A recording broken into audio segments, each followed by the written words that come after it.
Hello, welcome to Rain TV. Eto ha, eto yung balita. Eto yung sinabi ni Senator Raffy Tulfo na fake news kuno daw ang mga lumalabas na mga videos against sa kanya. Mga splice lang daw yun, so hindi dapat siya paniwalaan. So paano po, Senator? Paano po naging splice ang isang video kung galing naman ito sa programa mo at totoo mo talagang sinabi, 'di ba? So, hindi siya splice, hindi siya gawa-gawa o hindi siya dugtong-dugtong dahil yun ay may patunay na galing talaga siya sa programa mo. Hindi naman yun edited, di ba? Like, nag-iimbento lang sila, hindi ganoon. At eto lang, Senator, kung feeling nyo po ay mga splice lang po yung mga lumalabas na mga videos, ipakita nyo po yung videos, yung buo talagang video na galing po sa programa ninyo. At sabihin nyo sa taong bayan na hindi po yung totoo dahil ito po ang totoong video. Kinakat lang po nila yan para magmukha po akong masama, di ba? Pero kung merong mga buong detalye doon na pinapalabas ay galing po yun sa programa niyo po, di ba? Excuse me, hindi ko ay naku, sige ko limot sa kuang sa kuang mic. Okay, hindi ako siya nasaksak. Okay, eto ha. Eto lang yung masasabi ko, eto lang yung opinion ko. Eto lang din ha. If you're a public officials, if you're a public servant, di ba nagsisilbi kayo sa bayan? Sino bang bumoto sa inyo? Sino bang nagluklok dyan sa posisyon nyo, di ba ang taong bayan? Kung meron mang napapansin ang mga tao or mga kritiko ninyo dahil sa mga sinasabi ninyo, sa mga galawan ninyo, dyan sa politika, o sa pagiging pagiging senador nyo dyan, kung merong napapansin ang mga tao, dahil sa mali ninyo nga ginagawa, huwag agad kayong magalit. Huwag kayo agad mainis. Diba? Huwag balat sibuyas. Parang inchik nito eh. Huwag agad kayong balat sibuyas. Ganon. Kasi nga, you are a public servant. Taong gobyerno kayo. Imposible naman na hindi kayo mapapansin kung ano yung mga maling ginagawa ninyo, di ba? Huwag kayong agad magalit, di ba? Kung ano man yung mga galawan nyo dyan sa politika, syempre mapapansin kayo. Dahil sa lahat ng bagay, you are accountable. Dahil nga, you are a public servant. You are public officials. Diba? Okay, eto ha. Eto yung, sinasabi ni Senator Tulfo na sumasama yung loob niya. Kasi nga, sa mga fake news daw, against sa kanya. So, nasasaktan pala siya, no? Nasasaktan siya kahit totoo, yung mga lumalabas na mga videos. Wala naman sigurong nag-iimbento doon, di ba? Hindi naman siguro gumagawa yung mga tao ng mga videos na parang AI lang, di ba? Obvious naman kasi makikita naman natin yan sa Senate hearing, di ba? Yung mga sinasabi niya, yung mga ginagawa niya, di ba? Hindi naman fake news yun. Totoo naman talaga yun. Okay, pakinggan natin to si Katunying sa kanyang sinabi tungkol ito sa post ni Senator Tulfo na hindi siya natitinag sa mga fake news. Fake news sa mga sinasabi against sa kanya. Kuno. Eto ha, pakinggan natin si Katunying. Kahit si Katunying, napapansin niya talaga na si Senator Tulfo ay meron talagang kakaibang ugali. Sapagkat unfair naman sa kanila yon. Halimbawa, tao ng gobyerno, ang sasakyan niya ay kulay pula, ang plaka, ginamit niya yon. Tapos, saan niya ginamit? Sa pambububae. Halimbawa, yung sasakyan niya, ipinarada niya sa classmate, diyan sa Quezon Avenue. O yung ginamit niya sa sasakyan, napicturean siya doon. Pinon na siya. Ba't niya ginagamit ang sasakyan ng gobyerno sa pambububae niya? O, unang-una, yung pambububae niya, that's questionable eh. Dapat that's unethical per se. Pero, lalo na, ang ginamit pa niya sa sasakyan ng gobyerno, nakakulay pula. O, di ba dapat nating punahin yun? Hindi tayo dapat magsawalang kibo doon. Pero kung pupunahin natin siya, dahil lang sa hilatsa ng kanyang pagmumuka, foul naman yon. Hindi naman natin dapat gawin sa isang opisyal ng gobyerno yun. Bakit ba tayo nakarating doon? Ang sabi po ni Senator Raffy Tulfo sa kanya pong palatuntunan, you cannot break me. Hindi nyo ako pwedeng biyakin. Sabi siguro ni Senator Raffy Tulfo, I am the one who can break you. Siguro yun ang gusto niya sabihin eh. Sapagkat yun ang kaya niyang gawin eh. Ginagawa niya lagi yun eh. Sa Senado, di ba? Napapanood niyo naman. Siya ang nambe-break. Pero sabi niya, you cannot break me. Nakita niyo po yung second paragraph. That is a promise. Pangako ko yan. Sabi niya po diyan sa kanyang palatuntunan, mga kababayan. Yan ang idol. Idol talaga si Senator Raffy Tulfo. Di po ba, mga kababayan? Sino ba naman ang hindi hahanga sa kanya? Ayon po sa article na to, ano po, Tulfo lamented, ito nga yung sinabi ko sa inyo, nagmamaktol siya, nalulungkot siya o sumasama loob niya, lamented, he has been the target of fake news. Sabi po ni Senator Tulfo, ayon sa article, siya daw po ay punterya ng fake news and various attacks. Siya daw po ay biktima ng target ng mga fake news. Ano kayang fake news yung tinutukoy niya, ano? And various attacks. At siya daw po inaatake o tinutuligsa, ano? Bakit daw po? Because of his inclusion in the polls. Dahil daw po sa pagkakasama sa kanya sa survey.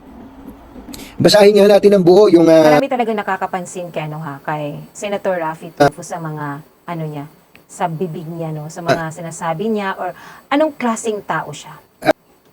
Di ba? Kasi, ayaw niyang makinig. Diba? Ayaw niya talagang makinig. Gusto niya, siya lang ang dapat pakinggan at siya lang ang dapat tama.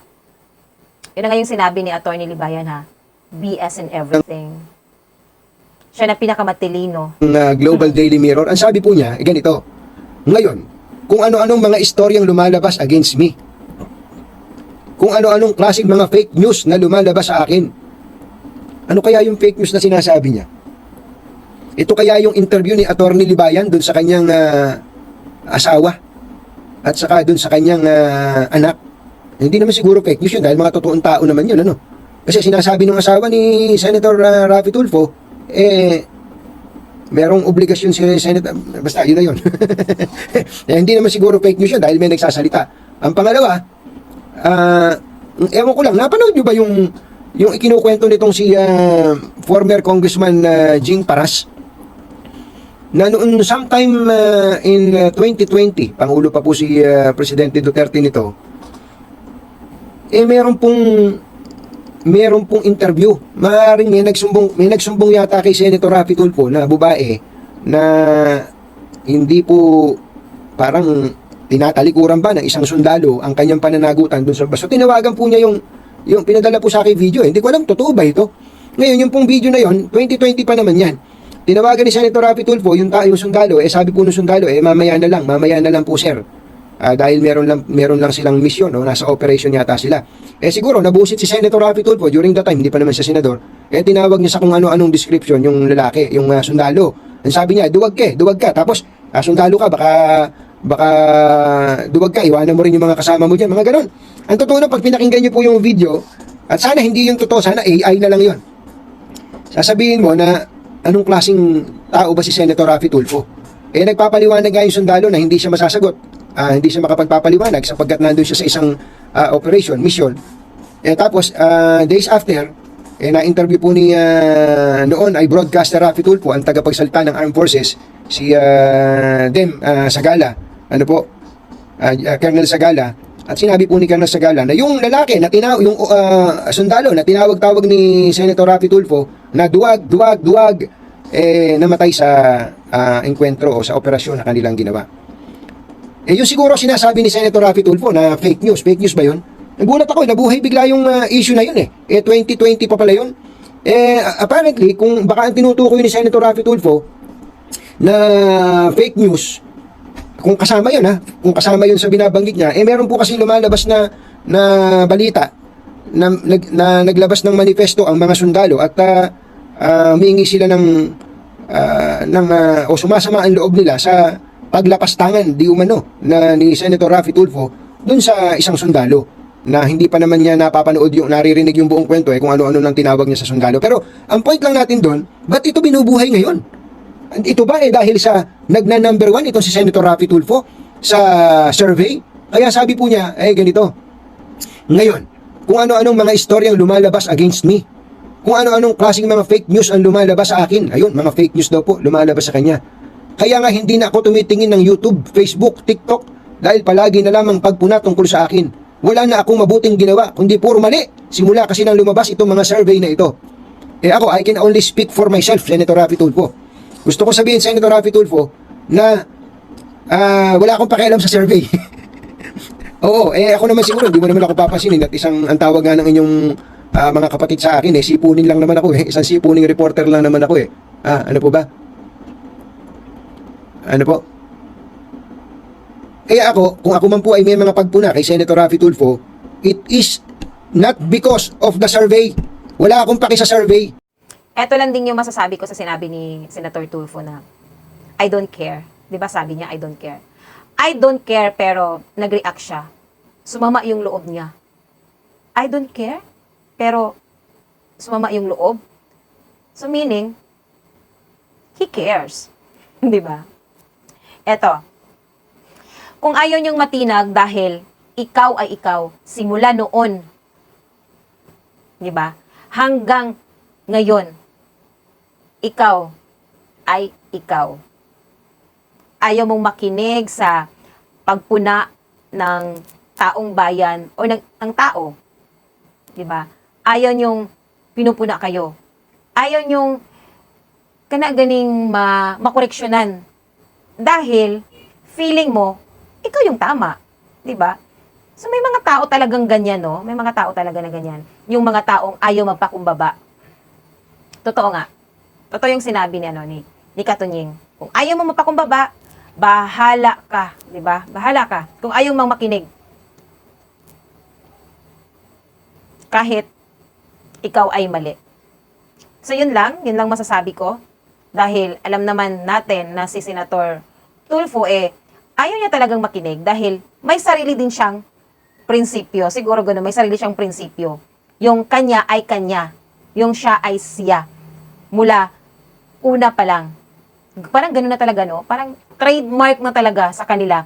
Pag gano'n, pag sila yung pinag-uusapan, ay iniisip ng tao, isugaan na niya, oy. Isog? Isog talaga? Maisog? But despite this, the neophyte lawmaker remains undaunted. Ngunit sa kabila nito, ang bagitong mambabatas ay hindi natinag. Ano po ang sabi niya, mga kababayan? I don't care. Wala akong pake. Huwag gagayahin ko si Senator Raffy Tulfo. Wala akong pake, Senator Raffy. Doon sa survey. Ang sabi niya, tuloy-tuloy ako sa pagtatrabaho. Tama naman. Nakikita niyo naman po ako. Opo, nakikita po namin kung paano po niyo bastusin yung inyong mga bisita. Kitang-kita po namin kung paano niyo po lapastanganin yung inyong mga bisita at hindi niyo naman pinakikinggan yung iba doon kapag ka po inyong tinatanong. Pinapunta niyo po sa Senado para po pakinggan niyo lang yung sarili ninyo. May mga ganun po kayo, Senator Raffy. Opo, nakikita po namin yun. Tama po kayo dito. Nakikita niyo naman po, sabi niya. Yun daw pagtatrabaho niya. Hindi ako nagpapadistract because that's my personality ever since from day one, sabi niya. Hindi daw po siya nagpapadistract dahil yun daw po ang kanyang personalidad ever since from day one. Hindi ko po alam kung ano ibig sabihin ni Senator Raffy Tulfo dito na hindi siya nagpapadistract. Ibig sabihin po ba nun hindi siya tumatanggap ng puna?